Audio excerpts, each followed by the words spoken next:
Yo, what's up guys? It's me, Frostful. Welcome to the video.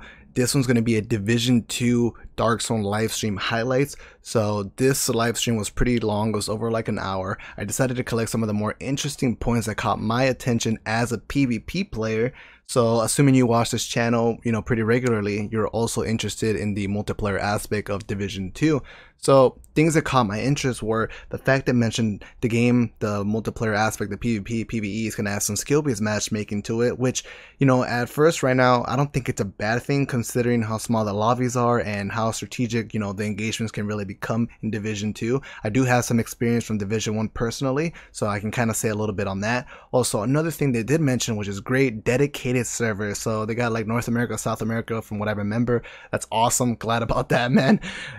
Any other things they mentioned? Yeah, they're basically saying that they want to make Dark Zone a little bit more friendly for everybody. Now, here's my take on that. I think that's a great idea. I'm a hardcore PvP player. I love competition. I love playing against good players, but it's also nice being able to have more casual players in the Dark Zone so it doesn't become dead over time. You want to have different kind of engagements. You want to have different types of players that have different type of strategies. So playing the same people over and over will just get really boring and tiring. So I personally think that's a good thing. From my experience, with Destiny, with like the whole skill base and the low population on PC, I can kind of see this being a good thing, long term for the community. So other things, like I said, they're just trying to remove toxicity, make things a little bit more balanced and fair so that everybody can kind of have fun.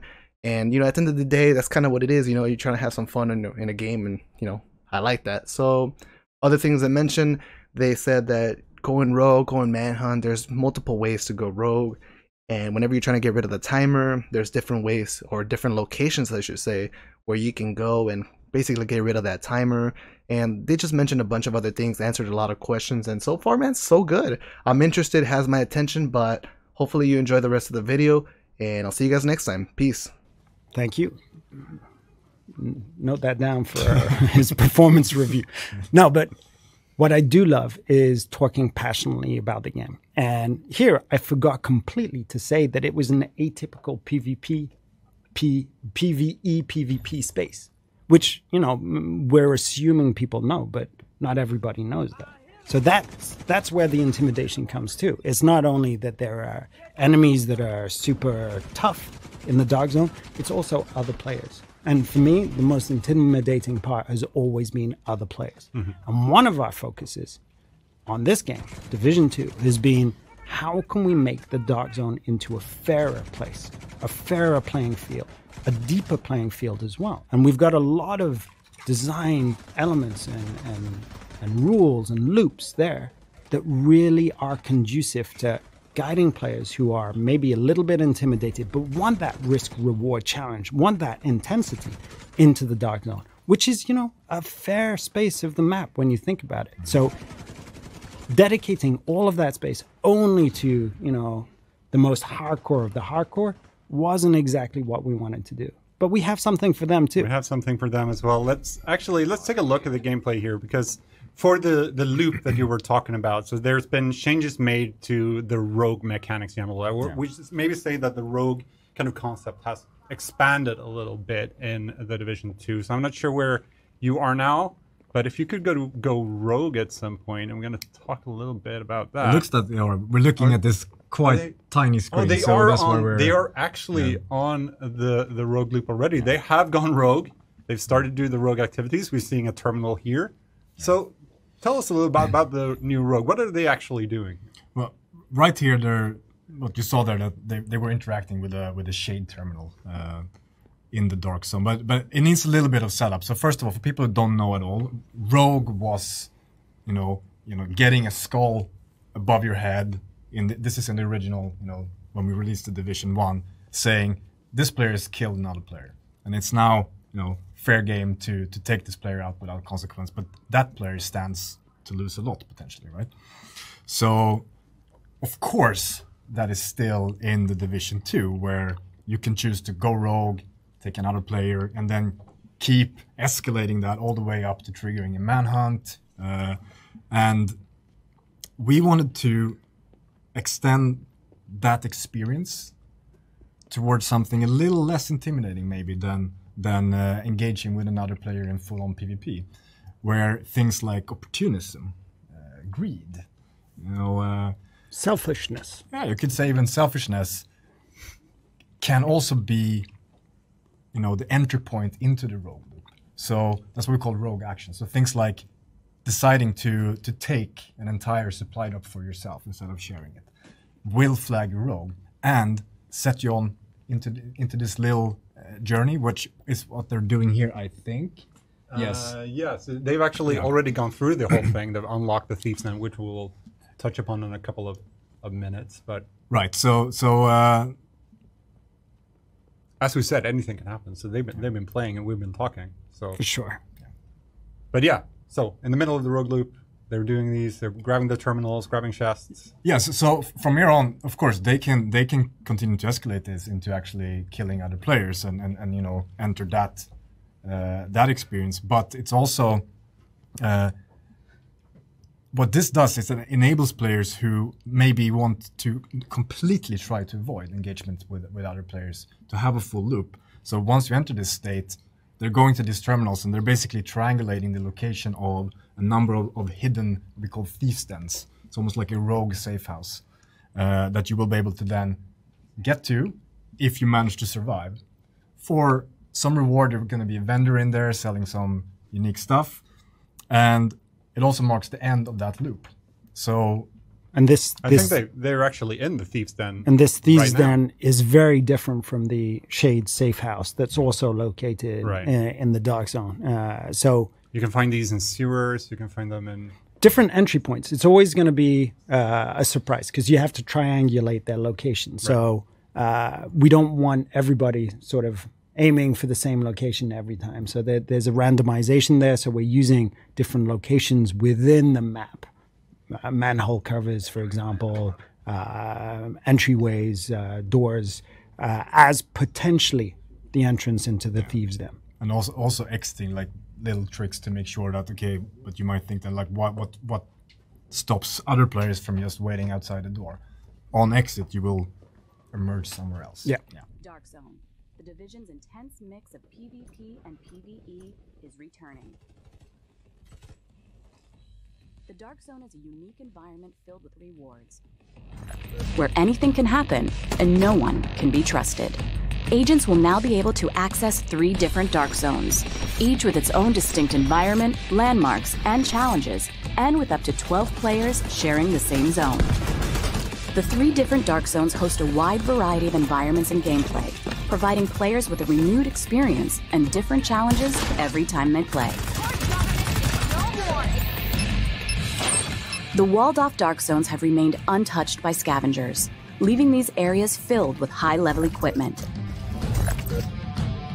But some of these items are toxic and will need to be extracted before they can be used. Agents can obtain equipment by clearing landmarks, taking down enemy factions, or securing supply drops, but also by embracing new ways to play as they turn against other agents. This is classified as going rogue. Rogue agents can now lockpick supply crates, steal other agents' contaminated gear before extraction, and hack SHD terminals to obtain valuable resources. But some still prefer a more radical approach, at the risk of becoming a target of their own. There are now 3 different rogue statuses that present players with a variety of ways to combat other agents in the Dark Zones, whenever they choose. Dark Zones are an experience where players need to balance risk with reward. They are normalized environments where all players have the chance to succeed. Automated turrets guard the entry points and protect newcomers from predatory rogue agents and enemies. This gives players the freedom to engage in their very own playstyle without being overpowered by veteran agents. While Dark Zones remain an accessible challenge, Occupied Dark Zones, our most brutal version of the Dark Zone, will also be available at launch. With no rules to keep anyone safe and higher rewards, this will be a true contest for survival of the fittest. Conflict, our organized PvP experience for the Division 2, will also be available at launch. Conflict modes pitch a team of 4 SHD agents against a team of 4 rogue agents across domination and skirmish game modes in 3 new maps located outside of the main story. These modes feature their own progression system, granting rewards that players can bring back in the main open world of The Division 2. In domination, teams battle for control of 3 capture zones. Stay in the zone with your team, or perform special actions to keep scoring and deny the zone to the opposing team, using your skills and agent toolbox wisely. In skirmish, each team aims at reducing the opposing team reinforcement to 0. This mode supports intense and highly tactical engagements where communication is the key to victory when aiming for the top of the leaderboard.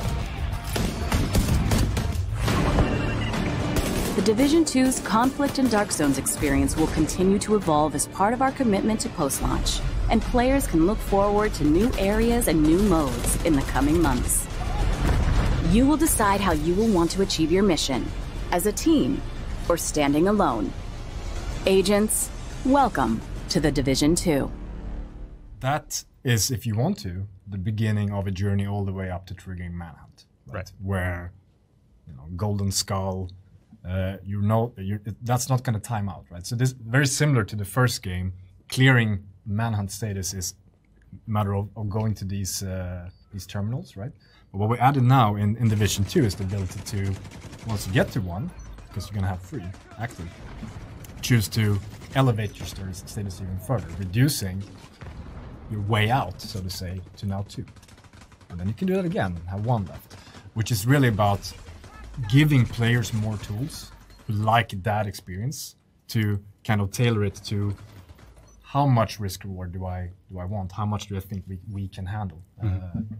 Or alone too, if you're so inclined. I mean, if you can go Manhunt, that'd be great, because it is a loop that is super risk reward focused, and we do know that a lot of players love that loop. So this allows them to keep chaining those timers and to get as much from it as possible. So we're not actually going to take a break. So during the alpha, we had an alpha forum for the players who were playing that under NDA and everything, as you probably know. But we took the opportunity to start a thread there where people could ask questions about things like server infrastructure and anti-cheat. So we put together a short video with a couple of those questions. So take a look at that, and then after that we will be back with Redstorm to talk about PvP. So we will see you then. Hi, my name is Jan Harrison. I'm a senior online infrastructure engineer with the Division, and I do backend and infrastructure. Hi, my name is Duran Fatih Güngör, and I work as a senior gameplay programmer on the Division 2.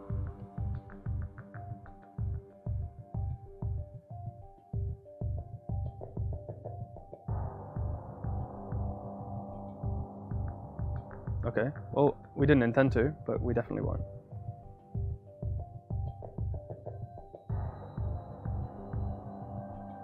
So easy anti-cheat is basically our first line of defense, I would say, and it prevents the player from tampering with memory or the executable or the data itself.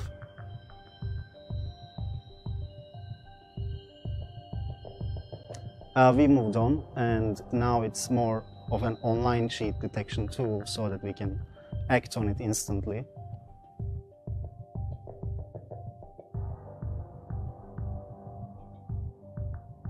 So I wouldn't say we rely on the cloud. We use the cloud to bolster what we already have. So we work with a hardware provider who gives us physical machines, very powerful physical machines. And then on top of that, we add the scalability of the cloud. So we try and get best of both worlds. So you get the really good performance of the bare metal, but you also get the expandability of the cloud.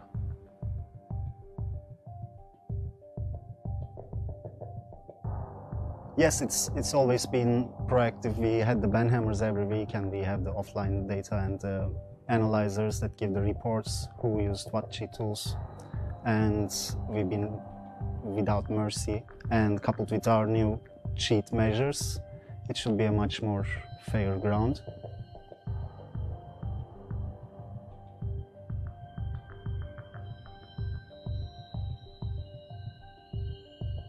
So because of our scalable infrastructure, hopefully that would not happen. We have enough capacity in each region to be able to accommodate like almost the entire player base of Division 2 that we expect. But if you have a friend who is in US West and you're in Asia, then obviously one of you is going to have to make a compromise, and we will decide that for you.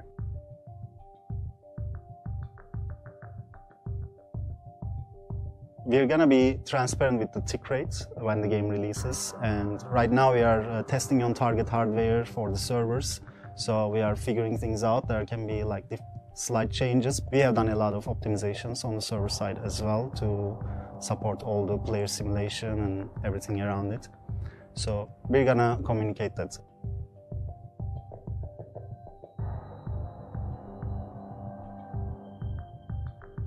there's going to be dedicated server infrastructure.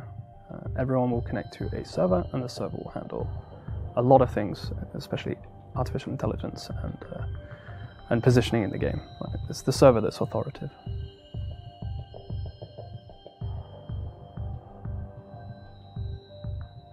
We have addressed a lot of the player replication issues from the first game, the infamous chicken dance and the running in place bug.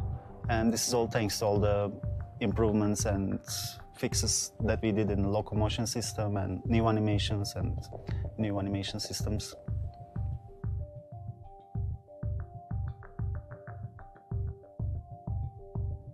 Yes, we're planning on having coverage in South America, North America, Europe, Asia, Oceania, around 13 data center locations in total.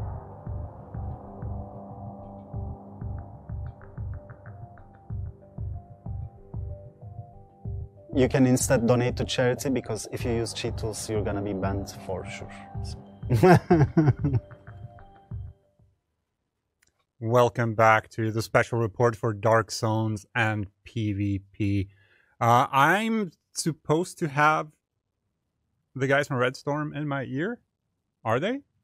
Hello? Hello. Whoa. Hello. Hello. Whoa. That was louder than I expected. How are you doing? Are we going to get good. you on How screen? are you? Are we going to get... Oh, there we go. Hi, Terry. Hi, Keith. How are you? Nice to see you, buddy. So for we always do this, but for the people who've never met you guys before, can you please introduce yourselves? Is there a lag on this? Hang on. Oh. I'm pausing. Live TV, everybody. We got it. We got it. All right. So can you introduce yourself, guys? Sure. Should I go again? Do it. All right. My name's Terry Spear. I'm the creative director here at Red Storm. And I'm Keith Evans. I'm the lead game designer here at Red Storm. So we were talking briefly before with Julian and Matthias about your involvement in the Dark Zone and PvP, which is extensive. So can you tell us a little bit about what you're doing on the game itself? Sure. As the creative director, I helped assign the vision. You know, I work with Julian and Matthias and the other directors to make sure it all goes into a place that we're comfortable with. Yeah, and I work with our game design team here and the level designers, and just kind of getting all the details of what's going to go into the new game, and then working hand in hand with Massive. I really love how I have you guys on the screen here. Can we just I know. Can we just take a second to just appreciate the fact that we have you on the wall?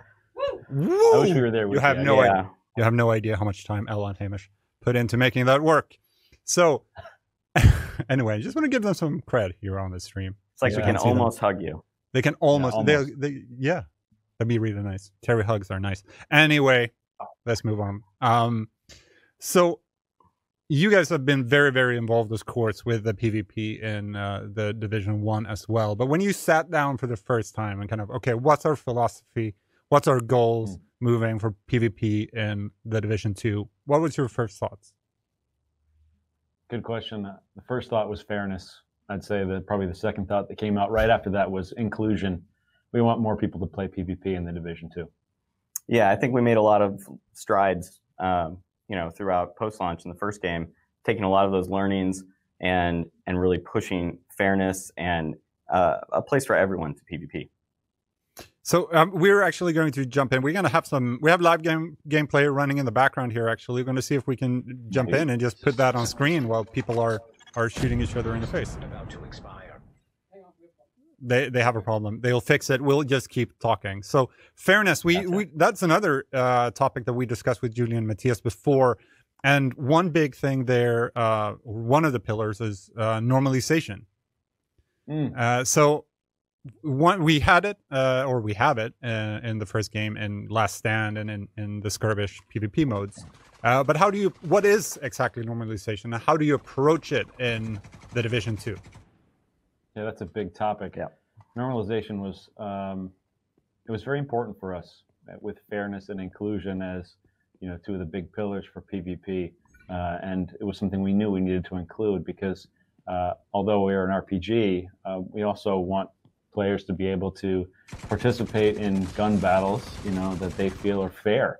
And when you have a game with such stat diversity like we do, it was sort of a it's a no-brainer. It's a super important layer. But I think what you pointed out, right? We had the concept of normalization in the first game, but that's the key thing. Is normalization is just an idea, and you can apply it in all sorts of different ways. So we've completely redone our normalization system from the first game to work with all the improvements to the RPG that are in the Division 2. Yep. Let's not go deeper into that at the moment, but we can say that it applies to everything. It applies not only to the organized PvP modes, but it also outside of the occupied dark zones applied to the dark zone as well. And that was super cool for us to be able to have the occupied dark zones, a place where we can say, in contrast to the normal dark zones and organized PvP, okay, here you go. You have your full statistical advantage that you've spent a lot of time working on. Go have fun together. Go play with each other. Shoot each other. Yeah, and then that core idea of normalization this time is, we're not just pushing everyone to the exact same power level. We're taking your build and making it still really matter, but we're kind of getting rid of those really high peaks of damage output and those really high sustainability builds and pulling everyone a little bit more in focus. I think it's important to note too that there are a lot of details to this normalization plan that we haven't discussed yet, but just imagine that if we're setting a bar for normalization, if you're under that bar, we help you move up to the bar. And if you're over that bar, players that are over that normalization standards position, you're going to receive some statistical bonuses for being over. And they're not huge advantages, but they are in fact advantages. And they make your time and your build and your choices still matter, right? Still be felt. Yeah.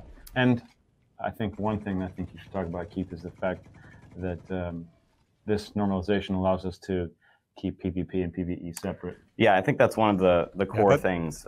Is normalization isn't just changing the stats blanketly on your gear. It's going in and doing talent overrides just for normalized play, or skill adjustments just for normalized play, with the idea of keeping PvP in balance, but never affecting the PvE game. We want to give you all that power in PvE.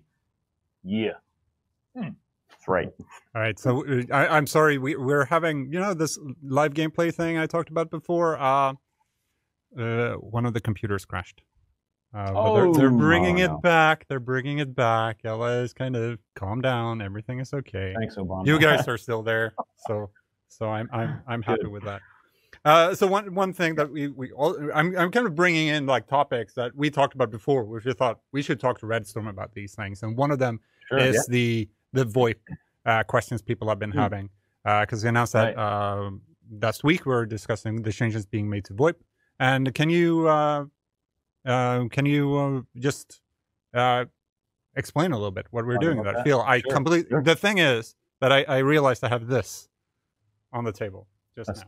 Tape? So it's tape, yeah. So I got all confused. You go on.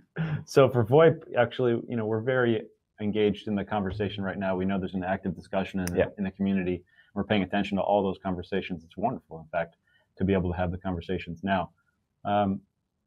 We'd like people to play it in the beta and what we have in place, and really get their hands on it and feel it And then once that happens, we're very open to making changes and adjustments so the community is happy. The point is, okay, how can we help curb some of that toxicity that we had in the original game? Yeah, absolutely. It's like what you said before. It's about the inclusiveness of the experience and getting more people to come in, giving you all the tools of the last game, and stripping out some of the toxicity. Yeah, we're very aware that there's a lot of great relationships that happen in the Dark Zone, especially that ad hoc stuff. You didn't expect to meet a person, and then you got some great teamwork. We don't want to take that away at all. That's part of the very unique nature of the Dark Zone that all of us identify as very important. But we also want to try and steer our players away from the feeling that it's a bully community, and how can we help people feel comfortable, more comfortable, without taking away some of the magic. So it's an iterative process. Like always, we're going to pay attention to how the community feels and how we feel and move from there. Right. So I see the gameplay computer from here. It's up and running. Frederick is back in the match, I believe. I just want to point out that I got a weird echo there. The PvP, organized PvP modes in the Division 2 are 4 versus 4. I don't think we have everyone in the match. So if you don't see all the names there, that's because technical reasons.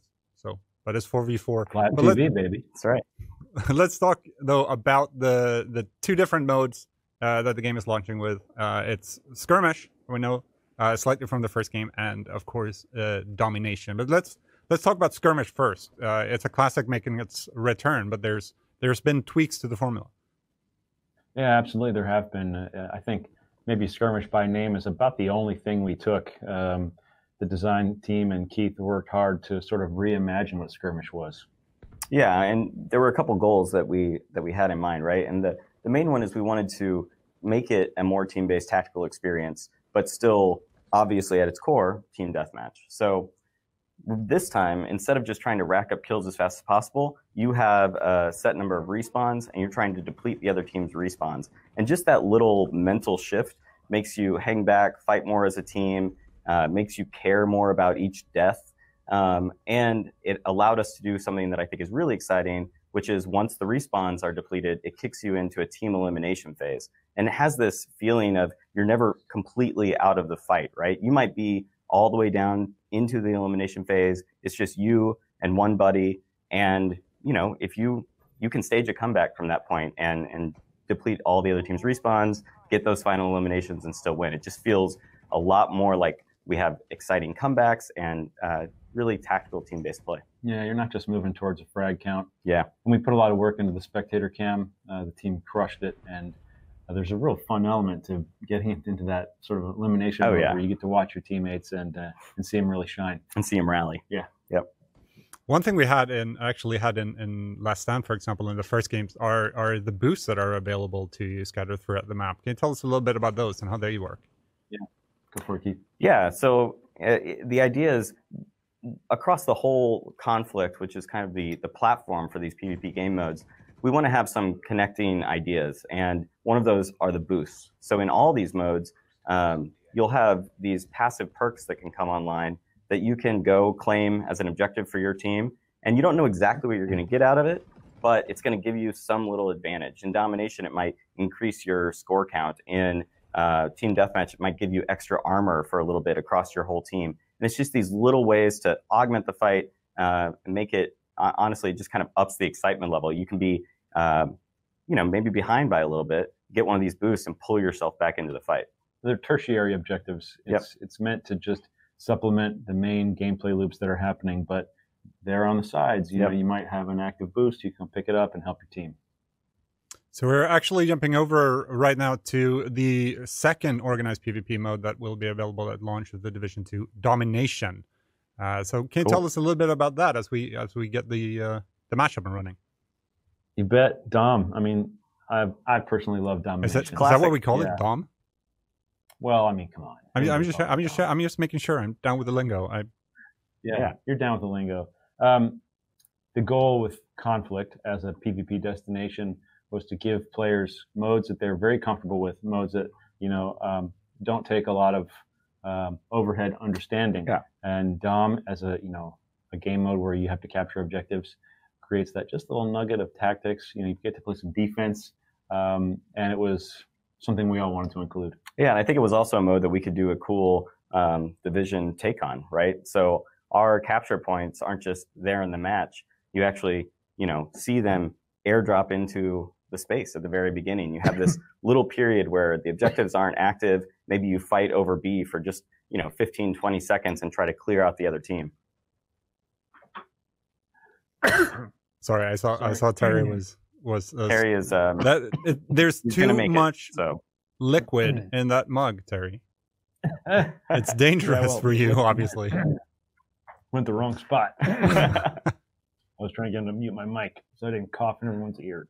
All right, then I'll try to ask Keith instead. Yeah. So one thing we really didn't touch on before is one big endgame feature in the Division 2, of course, being the specializations and how they come into play in PvP. So, for example, how you get specialization ammo, etc. For yeah. So the specializations are obviously it's a huge new part of the whole PvP or RPG progression that comes in at endgame. And we know they're super powerful. They're meant to be really powerful. And we didn't want to take those away from you in PvP. We want to give you moments to use them. But we've changed the way that you get that special ammo and made it kind of a real tactical component that's integrated straight into the conflict game mode. We didn't want people just to come in with their specs and just crush. We didn't want PvP to be just about, okay, what's the best specialization weapon? I'm just going to use that the whole time. Yeah. So you'll start the match. You'll have your specialization weapon on your back once you're at level 30. You can even see what specializations are equipped on the opposing team and on your team up at the top of the screen. So you can kind of plan what might happen in the battle. But you're only going to get that specialization ammo a few key times in the match. And it will actually airdrop in like a supply drop from the Dark Zone. And both teams can fight over control of that. The winning team gets a little bit of specialization ammo for their whole squad. But the really interesting part is if you can get in there and wipe out the other team, they drop any specialization ammo they had, and your team can try to take it back, kind of swing the fight. One thing you also had the opportunity to do when you sat down and started working on the PvP for the second game was, if we look at the first game, if we look at Skirmish, those maps are actually taken from parts of the world. But here you had a chance to start from scratch. You were able to build custom map from the ground up. Yeah, the PvP experience as a starting pillar, included from the get-go. How do you make the best PvP experience? Well, it starts with the maps. And we knew that this was the perfect time for us to get the LDs and the LAs and the level designers and the level artists in there and make real PvP maps for the first time in the division.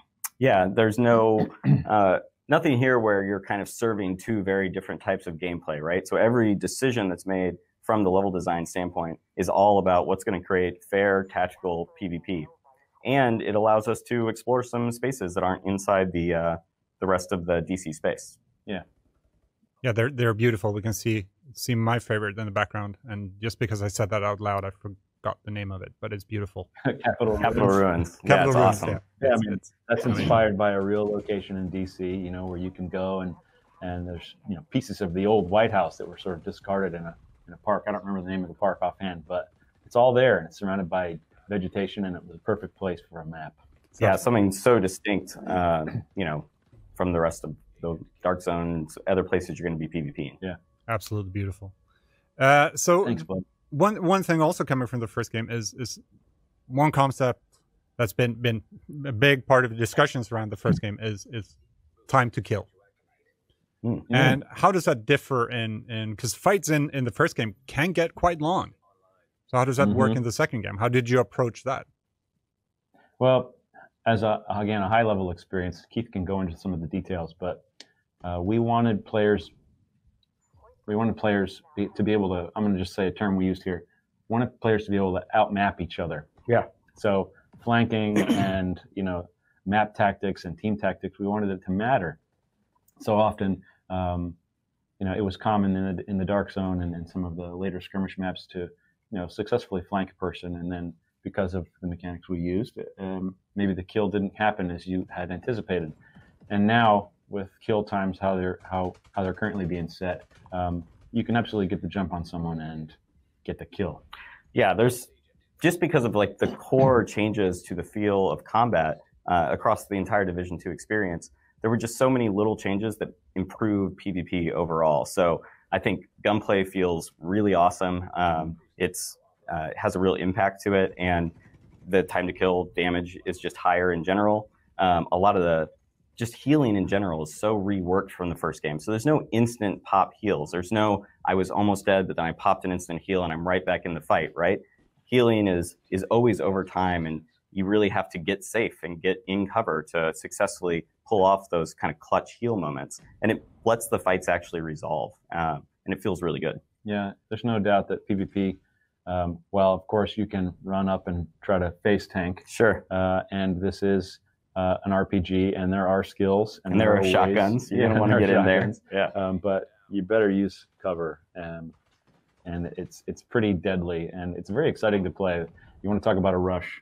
Every time we play test, there's always some extraordinary moments where somebody pulls off an amazing, like especially in Georgetown. Anyway, I'm sorry, going off on a tangent. It feels really good to have kill times that we do and have it be able to mix and mash with, what we consider division, skills and stuff like that. It feels really good. Yeah, I don't think we would have been able to pull off really this very focused domination experience as well as we have with the first game's mechanics. I think getting in there and actually being in cover and really being scared about people encroaching your space, it just makes it feel so much better. You know what I want to talk about real quick? Sorry, tangent. I want to talk about the domination points and the passive and active stuff. Oh yeah. Yeah, go. You should talk. You're smarter than me. Go. That's not true. Yeah, so the idea, domination, I think everyone kind of understands how it works. And we have a lot of those tried and true mechanics, right? You get inside the zone, the more people you have inside the zone, you're going to capture faster, you can overtake the other team. But there's another component to capturing objectives in this game, which I think is really interesting. And it's this active capture. So you can, rush into the middle and actually interact on the crate, and you can steal it much faster and kind of overtake it from another team, even if they were inside of it. So you can try to sneak in, or maybe you've cleared out the other team and you want to capture it really quick before they get back into the fight. And it adds this other layer of decision making that I think really kind of elevates this version of domination. Yeah, it feels really good to be able to have choice with the domination point and how you want to approach it as a team. You want to sit back, take cover, go passive. You want to cover a man who's going to run in and try to actively capture it. Of course, you're exposed when you're actively capturing. And you get these hero moments, right? Like a lot of the time it's 2 teams of 4 clashing on B, and your whole team gets wiped out. You get the final kill, and you have 5 seconds before the other team is going to start edging back in on you. Yeah. And you're talking over comms, and you get that capture, and it feels awesome. Yeah, that's another thing. You're talking about respawns. Something we've changed from the first game is you're just taking points from my lists here now, Terry. Sorry, buddy. No. Let's pretend I asked that question. Let's talk about respawns. Yeah. Okay. Yeah, go. Wave spawning, go. Well, just wave spawning in general, we've done a lot of things to the spawn system to try to improve it from the first game.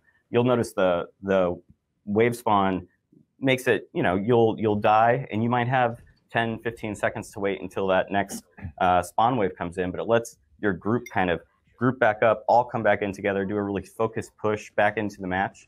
And then we've also done a lot of stuff to, alleviate spawn camping and try to just make it a better overall PvP experience. So all the maps have spawn flipping integrated. So if a team pushes too far into your spawn area, or there's too many kills inside the spawn area, that'll flip. And it kind of just keeps the matches more balanced, gets rid of these really runaway 10-2 sort of matches. Yep.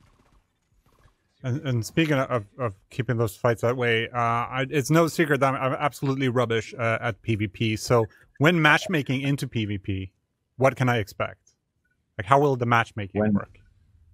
Well, it's a skill-based matchmaking system.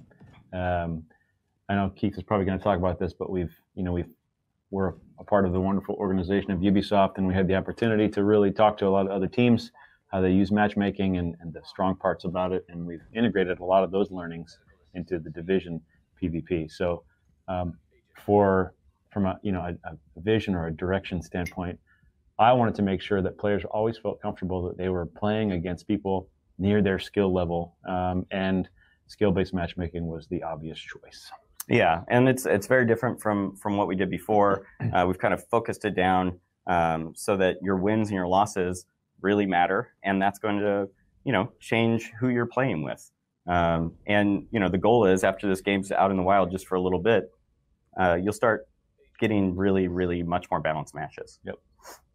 All right, looking forward to actually playing as people who won't kill me in 2 seconds. But they probably will anyway. They still might do that. Yeah. They still might do that. He's better than he's saying. I've played PvP with him. Yeah, he's being very modest. Yeah, you're being so modest. Better. Yeah, I think I should change that to just being happy that we'll never have to fight you guys. Because that's right. It'd be over. Ella, she's the one. Ella? Yeah, she's really good the at one. PvP. Yeah, she's the one. She'll wreck us all. Wreck is the word you use, right? Okay, Wreck, so yeah, you sound cool. Oh, thank you. I feel much better now.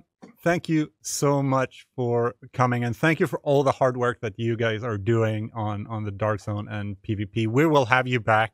We will bring you here to sit at our new fancy table and talk more about all the work you do on the Dark Zone and on PvP. It's always fantastic. Can't wait to talk more about Thank you so much. Yeah. Oh, we'll awesome. Say hi to Julian and Matthias for us. And you have the screen anytime you want it. Anytime you want it. Okay. All right, buddy. Thank you. Later. Thank you, everyone, for tuning in to this special report about Dark Zones and PvP. We're not going away completely. We will have 3-minute break, I believe. And then 5-minute break, I'm being told now. And then me and Hamish are going to jump in front of the computers, mess around a little bit in the Dark Zone, maybe try out some PvP. We'll see. And it'll be fun. It'll be awesome. I have a note here somewhere. I really want to, first of all, I want to thank Julia and Matthias, Keith and Terry for joining us here today to talk about the things that they are working on for the second game. But I also want to do a quick shout out to Frederick and Astrid, who are in this room, but also to Bruce, Kim, Jacob, Nikki, Karen, and Rasmus, who are in the building somewhere playing with us as well. So thank you very much for joining us today and helping out and setting the stream up. So thank you all for tuning in. We will be back in a couple of minutes with some more gameplay, and can't wait to see what the future brings. I will see you soon. Bye.